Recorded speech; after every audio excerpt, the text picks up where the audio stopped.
Yes, sir. We back with another episode of the On the Radar producer series, man. I am so excited today because I got Yanniappleseedz here with me. Now, if you don't already know, I'm a brag for you real Okay. quick. Grammy Award winning. This is exciting. This is exciting. Thank you for coming here. Thank you for answering my DM. Yeah, thank you for inviting me. Because when I was reaching out to people, I was like, man, who can I get? And then shout out my guy Buddha. My guy Buddha's people sent me a bunch of names, and a few of them I knew already. But then you were one of the standouts in there too, because I was like, I was talking to my videographer. I was like, we haven't had a female engineer, female producer on the show, and we've been looking. You know what I'm saying? So it's such a beautiful thing that you're the one and only female in this first batch of interviews for the On the Radar producer series. So thank you for being here with me. Thank you for having me. I'll send some more your way. Oh yes, So yo, if you know some female producers, I'm really trying to like have them on the show, because I like keeping things diverse, and it's just we've been trying to find some, but we just haven't yet. So I want to talk to you about the Grammys, because we were talking a little bit before we started rolling the cameras, and I wanted to kind of like get it all out now. So you won a Grammy this year. Yes. For H.E.R.'s album. Yes.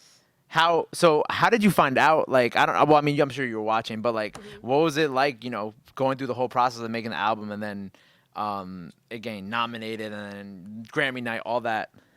Actually, it was a little surreal. I don't think it fully registered up until probably a couple months ago, if I'm really being honest. Really? So Yeah. even months after that, you found out that you won the Grammy. It was I knew it and it was cool and everything, but I think it kind of solidified more when everyone just kept saying it to me, and then it was just like, oh wow, this is a real thing. So was my intro there too much? Because I'm like Grammy Award winning. No. I'm getting used to it. Okay. That's awesome. So Yeah. Grammy night, what were the feelings? Because I'm sure because the one that she won was one of the ones that was aired, correct? If I'm not mistaken. Best R&B album was It's a big one. was the one, yeah. So explain to the people what exactly you did on the album, because you're an audio engineer. Yes. So it's a little different than being a producer, which is why I'm so excited that you're here, because you get to explain that side of the music making. So explain to people what exactly your role is in the creation of these albums and the music. Okay, so specifically during that project, I had more of the role of an assistant engineer, which Dope. I was pretty much assisting the head engineer. His name's Mickey Sasumi. And one day, how I actually ended up getting the recording engineer credit, she just came in. She wanted to record a song, something that I don't know, I guess it was an idea she had or something she did in her own time. And I was already at the studio late that night, and I just wanted to go to sleep, and I was about to go to sleep. And I was like, I'm taking a nap, wake up early, go back home. Then all of a sudden, it's 3 a.m. She comes in the studio and is like, can you record me? And I'm just like, oh. You're like, yeah, you're like, fine. I'm like, oh my God. I was so tired, but I just, I couldn't tell her no. So I was just like, yeah. Yeah, how okay, you gonna say? How are you gonna say no? Yeah, exactly. So I was just like, okay, let's do it. And yeah, fast forward later, they put out Volume 1, and they actually put the song that I did, Which song was it? Pigment, Nice. as a snippet, or it wasn't the full song. They put that on there, and then eventually Volume 2 came out, and then Volume Then they put it together, the right? B- Yeah. B-sides, and then all of a sudden they put it together as an album, Like a full project, yes. yeah, and full LP, I guess. And I think I did another song on there. I did Free. And yeah, then all of a sudden they were like, oh, they're gonna consider it as For the Grammys. yeah. Dope. And then I'm just there, I'm not thinking anything of it. And then later on, I can remember my mindset the day before the nominations came out. I was just so mentally drained with just the music industry. Oh, really? Yeah, and I was venting to my mom. I remember her just looking at me wanting to say something, but she knew there was nothing she could say to me. And then went to sleep after all that, woke up, she had 5 nominations. Damn. So you're a 5-time Well, not Well, I not didn't because it's not all personally, it's not all yeah. albums, right? Yeah. There's it's some songs on there Yeah. too. Because I think the song with Daniel Caesar was nominated, or am I mistaken there? Yeah, that was nominated. I actually didn't work on that one. Right. But it was like two I think that were nominated that I That were qualified for. It album was wise, Album right? of the Year and yeah, R&B Album of the Year and album. Best R&B Album. Dope. Yeah. That's so crazy. So from what you told me, they didn't give you an actual trophy, which No, that's no. foul as shit, by the way. But so what did they? So what did they give you in the terms of like Well, compensation or an award? yeah, they give you like they'll mail you a certificate because they have these rules where I think for Album of the Year it's 33% album playtime. So it's like, let's say the duration of the album is like an hour, I would have to have 33% of Oh, that, to of get the 60 minutes, physical. yeah, Gotcha. to get the trophy. And then I think for Best R&B album it was 51%. Whoa. Okay. Yeah, That's so- crazy. And I did work on more than half the album, but I did it as an assistant, and I had two recording engineer credits, which they don't recognize the assistant engineer work, which, you know, we'll talk about that later. Yeah. Yeah. Come on, But, Grammys, get it together. But yeah, I'm not even mad. Like I didn't even care about having the statue. It was just cool to even be a part of that project. So you still got the nice little. Yeah, it's a plaque. It's probably. You got a nice little frame for it too. You went to Michael's. You was like, I'm a splurge for the big plaque. Oh wow, I'm you got it right. You went to Michael's? Michael's. My sister got it. She picked it out for me. She was like, okay. She's like, all right, so we're not just gonna get like the poster plaques. We're gonna get the one that's like has a nice fancy rims. It's gonna be like the expensive one because you know what I'm Yeah. saying. But that's amazing though. That's still like a great you still get to say you're a Grammy winning, and like that's the first of hopefully many more. Yeah, exactly. And you've worked with a lot of other people. I'm just like looking at you. So you've done audio with Ferg, Davies, Mary J. Blige. Who is like, I don't know, I guess, who is your favorite person to like work with? Out of Are you everyone. gonna say Mary? You're gonna say Mary, aren't you? No, honestly, I would say Mary. Like, I'm not even guessing it. Like, the H.E.R sessions are probably Really? some of, out of the ones mentioned there, was probably the most fun. And also, well, the ASAP first session that I was. I feel like Ferg got a good energy to him. Yeah, I was. He came in to work with this gospel group that I worked with. Whoa, that sounds really cool. Actually, Yeah, it was actually a really cool song. I'll put you onto it. What's it called?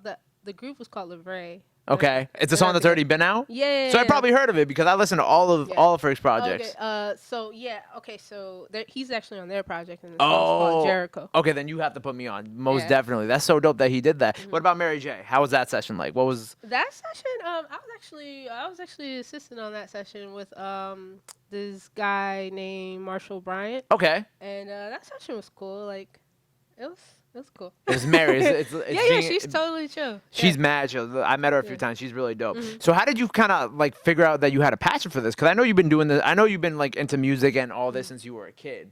But when did it kind of like really set in that this was like your thing? You know what I'm saying? Like this is what I want to do with my life. Okay, so it's a funny story. I went to school. I'm gonna make the story short as possible. I'm sure there's a lot of twists and turns in the story too. There is a lot of them. I was going to school for. I wanted to do occupational therapy assistant. Whoa, that's Right. It's okay. You know what? Yeah. I was a business major and I jumped to this. So Yeah. you know what I'm saying? We all come from different places. So I think I took like all the free recs. And then I went to orientation because all I had to do was take the classes specifically for occupational therapy assistant. And I went to orientation and I just thought to myself, I don't want to be here. And I was like, you know what, suck it up. It's good money. You know, I was probably like 20 at the time. Right. I was like, it's good money. Just go ahead and do it. And then out the gate, the woman goes, if you're the type of person to empathize with people's problems, this isn't the job for you. And I'm like, wow. and I already thought like I didn't want to be here. And then I was like, you know what, whatever, that's BS. Like, Wow. it can't be a bad thing to empathize with people who are in pain Of or course. whatever. And then she just started saying all these other things, which I don't remember, but I remember that was the first thing she said. And that kind of like that was like And that was the line that you were like, shit, maybe I'm I like, gotta this switch is it a up. sign. Like, Yeah, this is a sign I need to like, do something else. yeah, this is a sign. So I sat there the rest of the orientation thinking, well, what do you want to do? Mhm. And music, I wanted to do music, but Right. I was a little like timid because I didn't play any instruments. Mhm. You know, I wasn't. I can imagine how like that's that, you know. So I was thinking like, what are you gonna do? And I was like, you know what? One thing I know about myself is that anything I put my mind to, if I want to learn it, I'm going to learn it. So I Right. was like, you know what? I'll just learn it. And I decided I was going to go to school. I gave myself a 10-year window to be able to do it. And I was just like, if I'm not anywhere where I want to be, then I'll just go back. Oh, you hit the Jay-Z before 27. I have until 27 to make it happen. I gave myself till I was 30 though. Okay, no, hey, that's you know what, and you still made it happen. Now Yeah. and now look at you. Actually, everything that was on my list, I did by 29 or before. That's amazing. Yeah. That's amazing. he's happy for you. So, and we also talked about how, you know, so you want to eventually, or you tried to, you know, be a full-on producer type situation, but Yeah. but what's stopping you? Because you know what I'm saying? Because I feel like you got it in you. You know what I'm saying? Yeah. You have all this great experience already under your belt. You got, you know, you worked with some giant names of music. You know, what's up with the, you know, being a producer? If I keep it totally honest, completely honest, it's, Of course. it's me. Keep it a buck. It's just mental. Like, you Really? know, sometimes I'll psych myself out, or maybe I take it a little too seriously, or like I'll do something and then I don't know how to take it to the next level. Right. Because I know what I want it to be, and I know what my expectations are, but it doesn't always make it there. But Okay, I understand that. But you know what? I figure, like, you know, just do it. Repetition is key in that situation. You just got to keep creating and creating. Right. Eventually, you'll elevate, because that's with anything, you know. So you got some beats that I can hear? Maybe. Oh man, after this, I want you to play maybe. I'm sure it's gonna be Yeah. fire. And you even have these things. You have beat battles, right? And Yeah. I just found out about this. Yes. So what are these beat battles that you do? Okay, so I do an annual beat battle called Clash of the Beat Makers. Sick. I do it upstate. Well, it's not really that far upstate, but Ups- anywhere ups- outside of the 5 boroughs of Upstate, So, yeah. air quotes around So that. it's in West Nyack. Are you familiar with the Palisade Center? I'm very familiar with the Okay. Palisade Center. So yeah, I do it there. Dope. The next one is actually November 26th. Nice. So I will, yeah. The basis of it is there's 16 producers set up tournament style, and they're all gonna be competing for $1,000 cash prize. Oh, that's First so place cool. winner gets $1,000. Nice. How many of them have you done so far? This is the 5th one. Oh, really? So you're pretty successful now, I would say. Yeah, and I actually got Rolly to they sponsor off a song. What's it called? Songmaker kit. I forget. Beat what Maker it is. kit? Beat Maker kit. A something beat like maker that. kit, yeah. It's like dang. I wish I knew the You wish actual you, name for it. but I mean there's like a nice little prize at the end of the rainbow for Right, them. yeah. So I'm thinking give that to second place. Nice. You know. So this is like a way for you to help like put producers on and help, you know, Right, kind of meet it's- people and Exactly. It's more of like, you know, worst case scenario, you get to expand your audience because Nice. people come. And then also you get to play your stuff in front of like industry professionals. Like, so this year Like yourself? I have well, yeah. But this year the judges are Buddha's Future, Amadeus, and A-List Fame. Okay, dope. Yeah. Of course, I know. I know Buddha.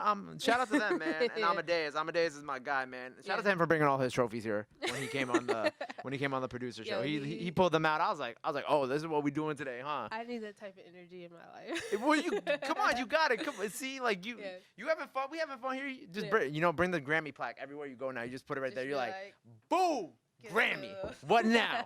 So what's next for you? What are you working on right now? You got anything coming up? Well, we're currently working on H.E.R's debut album. I'm ready. Yeah. I'm excited. And, This is good news. I feel another Grammy coming. Yeah, hopefully. I did. Hopefully, you know, there's a lot of songs that they have to choose from. But 55%. Well, I'm hopefully, calling you it right know. now. 55% on that. Hopefully, I get 55%. That's dope. Are you working with anybody else right now, or is it just you primarily focusing on her? Well, I work with a lot of different independent artists here and there. So, You gotta send some of them my way. I'll interview them. yeah, okay. We'll make it happen. No doubt, I will. Dope. Well, I want to thank you so much for coming today. Thank you so much for being the only female in this first part. You know what I'm saying? We definitely we're gonna figure out how to get some more female producers on this, man. I'm ready. I got more for you. I'm ready. Well, thank you so much. See you next time on the Radar Producer Series. It's Yanniappleseedz.